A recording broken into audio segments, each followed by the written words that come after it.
This is my good friend Ali. Ali Abdaal. Ali Abdaal. Ali Abdaal. Ali Abdaal. Ali Abdaal. Ali Abdaal. With Ali Abdaal. Now, if you don't know who Ali Abdaal is, a few years ago, he quit his job as a doctor to become a full-time YouTuber. And now he's on track to make over $5 million this year alone. He is a creator. He is an entrepreneur who came first at Cambridge, and he is a productivity expert. So first of all, hi.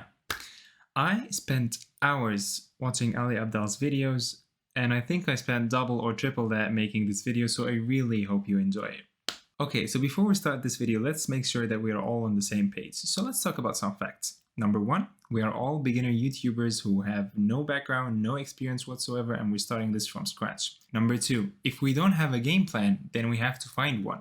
And what's better way than to go on the platform that we want to make videos on and to look for help?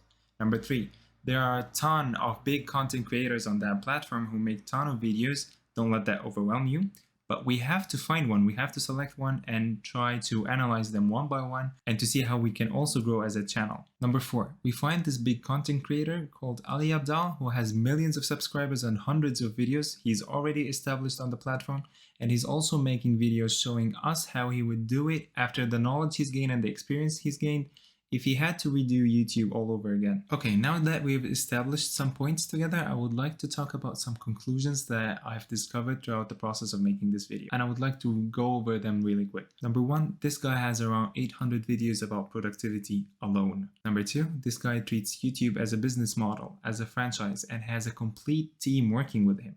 Number three, this guy is really overwhelming. Now, if you stumble upon one of his videos, it's gonna be completely fine, top tier quality, it's really good, it's really great. But if you open up his channel, you're gonna realize what I'm talking about. If you look at the sheer amount of videos, the volume that he has about the same niche, about the same topic, which is productivity, you're gonna feel overwhelmed. Because let's say, for example, I'm looking for a better way to study. And there are tons of YouTubers out there who are telling me how to study better. And this guy alone has tons of videos about this topic. And apply this to everything else, I wouldn't know where to start. I wouldn't know which video would apply to me, which video would be more helpful, so I wouldn't really start at all, because there are hours worth of videos out there that I have to watch in order to find which one is going to be most helpful. I always get this feeling of being overwhelmed by his videos, to be honest, which actually leads us to point number four. It's going to 100% be repetitive at some point. Like some points, some tips are going to repeat themselves 100%. For example, take a look at this. McDonald's. You get basically the same experience. You can walk into any McDonald's, get an identical experience. Any random ass 16-year-old with zero qualifications into one of those jobs. You can put any 16-year-old into any of the positions at McDonald's. Basically, if you go into any McDonald's anywhere in the world, you'll get basically an identical experience. That's amazing. As you can see, there is a pattern there. He's using the same phrases, he's using the same words, 16 years old, basically same experience, job or position to describe the same story. However, that doesn't mean the advice itself is bad. It just means that it's really repetitive. It means that the videos might have nothing new to offer if you've already watched something related to the topic. But anyway, without further ado, let's head straight into the tips that Ali Abdaal gives us if he had to redo his YouTube channel and start from scratch. Okay, so I ranked his tips from most useful to least useful based on my own opinion and what I really think would be useful to me and what would really help me as a beginner YouTuber myself. And the first thing that he starts off with is actually starting YouTube and actually uploading your very first video and stopping this fear of people or stopping this fear of what people are gonna think of you. Because a huge hurdle that holds people up from starting a YouTube channel is actually just not getting started with the thing in the first place. And finally, point number one is if you're thinking of getting started on YouTube, then just do it. No one cares. No one cares. People are busy with their own lives. People are doing their own stuff. They do not give a flying toss whether or not I have a YouTube channel or whether or not I make videos. Basically, no one cares. Don't worry about what other people will say. No one actually cares. No one cares. Everyone is doing their own thing. You can absolutely do YouTube, and I guarantee your friends and family will not care. Coming up is a second excuse, which is the gear.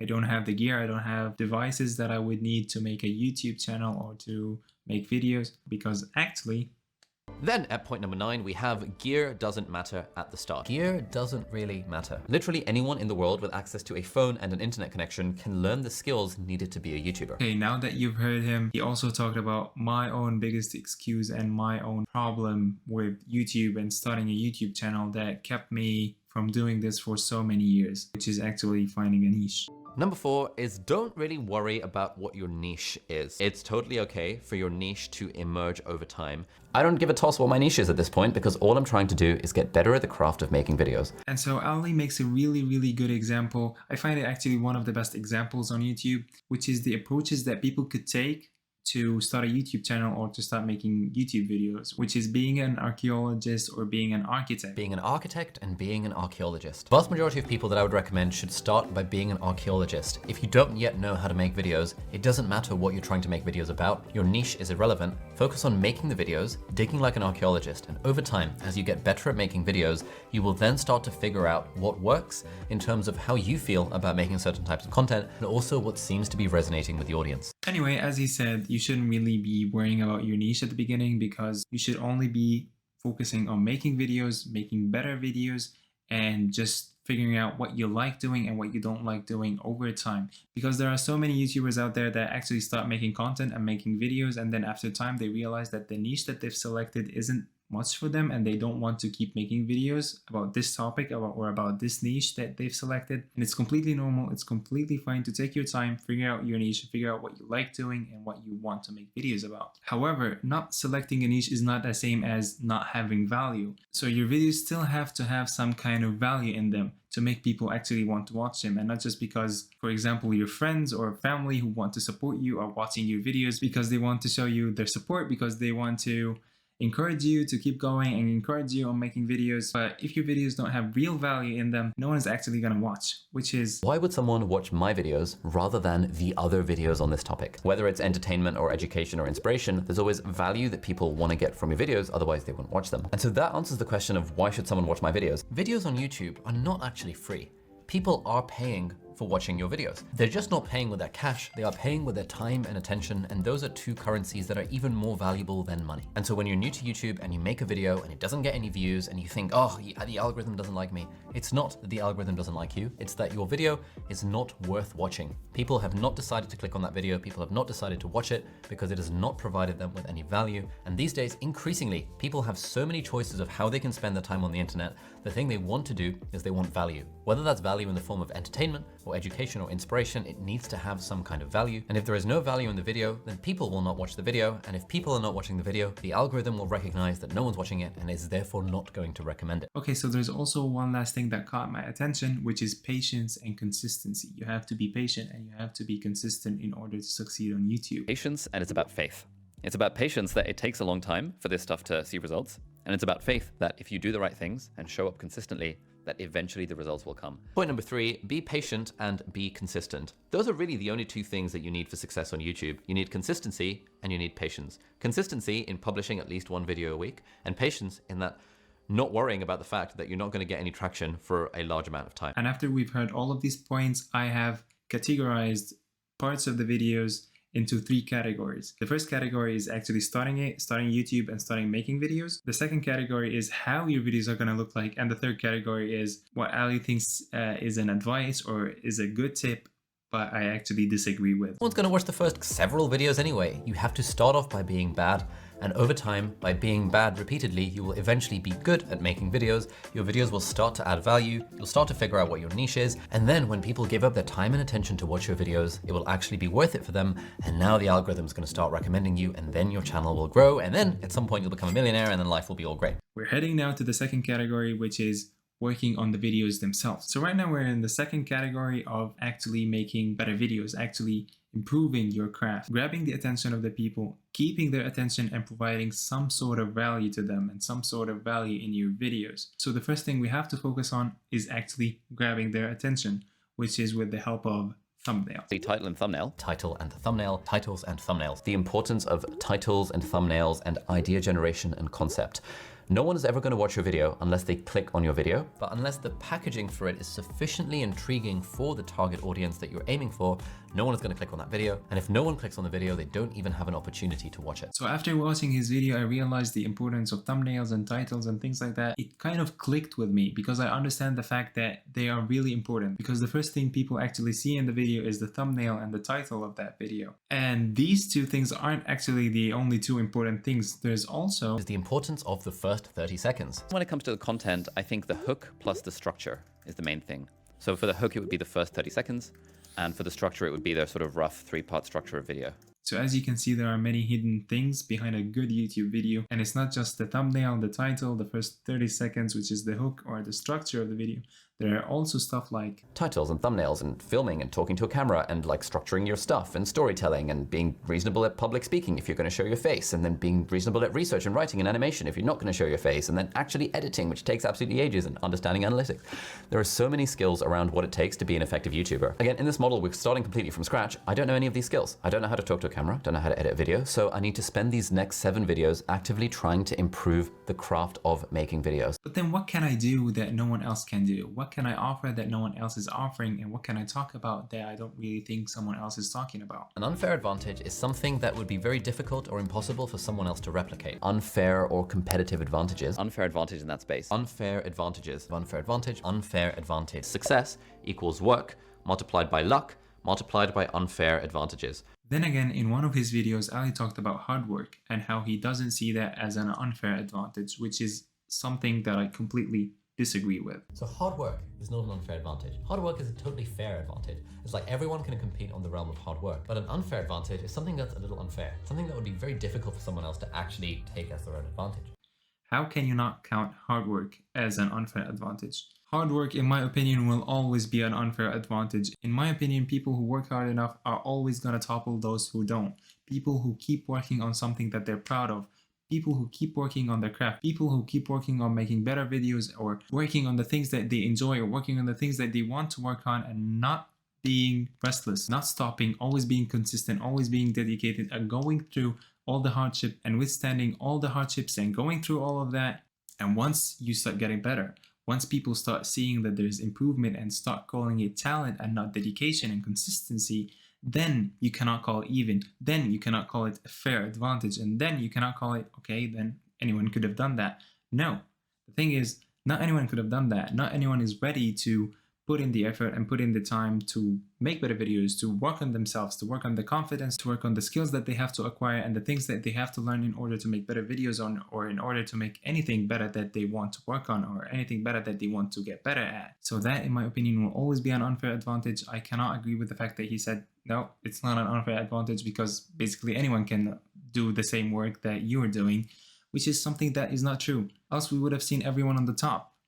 But not everyone is on the top, and it's not all talent, and it's not pure luck. It's most of the time hard work and dedication. Okay, so we're finally approaching the end of this video, and we're finally gonna talk about the third category, the one that I dislike the most. And the reason is because the next topics or the next points sound very excessive to me, sometimes unrealistic or straight up impossible. First of all, Ali deals with YouTube or treats YouTube as a business model, as a franchise, and he asks us at the beginning to decide which team we're on. Do you want to treat YouTube like a hobby, having made 10 videos? Or do you want to treat YouTube like a business? And on the hobby to business spectrum, let's say hobby is 0 and business is 10, where do you land on that spectrum? You're not allowed to pick 5. If you're thinking about YouTube purely as a hobby, where you don't actually care about the numbers and you're thinking, oh, it would be nice to make money from this further down the line, but it's not my primary aim right now, then that's great. You don't need to worry about stacking the deck in your favor. But if you're thinking of YouTube more as a business opportunity, so the more business, entrepreneurial, people-minded end of the spectrum, you then want to think about, how do I stack the deck to try and grow in YouTube as effectively as possible? The YouTube and business success framework. I need to think of my YouTube channel as a franchise, as the prototype for a franchise. So he can finally come to understand how he sees the whole thing, and as I mentioned, a franchise, a business, and something like systemizing the whole thing. Thinking in systems. Think about it in terms of systems. I need to systemize the whole thing. By building systems. How can I build systems? Created systems. There is a system in McDonald's for frying the sausage. There is a system for building the burgers. There is a system for toasting the thing. There's a system for literally everything. And so over time, I've built a system for idea generation. I've built a system for scripting my videos. I've got a system for like titles and thumbnails. If you look on the channel, a lot of the thumbnails look fairly similar. That's because there's a system. There is a tool, there is a template. I don't need to try and reinvent the wheel every time I make a thumbnail, because that's a waste of time. You've got to build the systems and tools. You've got to use the knowledge that businesses use to leverage yourself so that you can create content at scale. Something like mass producing the videos, mass producing the thumbnails, mass producing the ideas, editing and the titles and everything. This is not realistic for someone who is still starting. Again, these are videos for people who are still starting YouTube channel, or for him if he had to redo the whole thing, which is For me, it doesn't sound realistic at all unless you're a person who has a complete team like he does, or you have a ton of money. Outsourcing the editing of videos. To outsource your video editing as soon as you possibly can. And actually, a lot of people don't realize that you can outsource video editing for quite cheaply very early on. And so especially if you have a job where your time is worth, let's say, more than $10 an hour, you can easily outsource video editing to someone who you're paying less than $10 an hour to, if you want, as a way of stacking the deck in your favor by using money. Okay, so speaking of money, this leads me to the second point, which is outsourcing. And it's a thing that he keeps talking about over and over and over again. Outsourcing the editing of your video. And I'm gonna show you why this is also a bit unrealistic. I went on Fiverr, the website that he recommended in one of his videos, or the one he talked about in one of his videos, and I selected budget to be under 34 euros, so the lowest thing. And you're really gonna see some things for 5 euros, which doesn't sound like much in the beginning, but let's check out some of these things. So this is 5 euros and it's 3 minutes running time. Also 5 euros, 1 minute running time, 5 euros, 2 minutes running time, 1 minute running time, 14 euros for 3 minutes of running time, 1 minute running time, 1 minute running time. This means that most of the jobs or most of the outsourcing that you can do on Fiverr, for example, is going to be 1, 2, 3 minutes maximum. So if you want to make a video that's actually more than 3 minutes long, you have to pay more. And it really doesn't make sense if you want to upload regularly and want to be consistent. So you have to pay around 250 euros or 300 euros per year on the videos for 2 to 3 minutes of running time. If you want more, you're going to be paying a lot more. And if you don't have this money lying around, you cannot afford something like that. But for anyone who's still starting, who's not sure if this YouTube thing is the right thing for him or not, or who's still figuring out his way and niche and everything, you cannot really just tell him to pay money and invest money in something that he's still trying to figure out. Like I said, it's still completely up to you, but I still find this outsourcing point being underlined many times, even though it's something that not everyone is capable of, or even though it's something that I personally wouldn't do at the beginning or at the start of my YouTube channel. Anyway, we come to the ending of this video. I really hope that you enjoyed it. I thank you for watching all this time and see you in the next video. Bye.